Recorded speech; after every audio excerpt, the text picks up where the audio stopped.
ಕೊಡ್ತಾ? ಖಂಡಿತ ಖುಷಿ ಕೊಡ್ತೀನಿ. ಯಾಕಂದರೆ ನಾನು ಲಾಸ್ಟ್ ಟೈಮಲ್ಲೂ ನಾನು ಟ್ಯಾಕ್ಸ್ ಪೇ ಮಾಡಿದ್ದೀನಿ.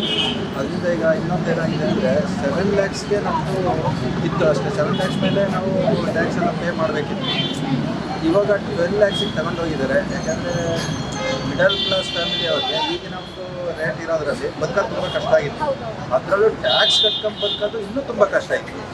ಈಗ ಏನಾಗಿದೆ ಅಂದರೆ ಈಗ 12 ಲಕ್ಷದವರೆಗೂ ಮಾಡಿರೋದ್ರಿಂದ ನನಗೊಂಥರ ಸಮಾಧಾನ ಇದೆ, ತೊಂದರೆ ಇಲ್ಲ, ಆರಾಮಾಗಿ.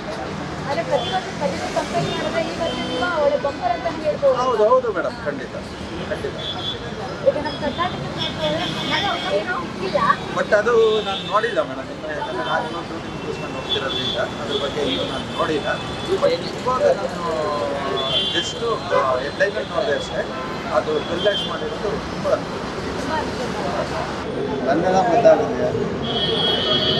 ಟ್ಯಾಕ್ಸ್ ವಿಚಾರವಾಗಿ ನೋಡ್ತಾ ಹೋದ್ರೆ 12 ವರ್ಷದವರೆಗೂ ತೆರಿಗೆ ವಿಧಿಸ್ಲಿಕ್ಕಿಲ್ಲ ಅಂತ ಇಷ್ಟು ವರ್ಷನೇ ಬೇರೆ ಥರ ಬದುಕಿಸಿ ಈಗಲೇ ಬೇರೆ ಥರ ನ್ಯೂ ಸ್ಟ್ಯಾಂಡರ್ಡ್ ಅಂತ ಹೇಳ್ಬೋದಲ್ವ?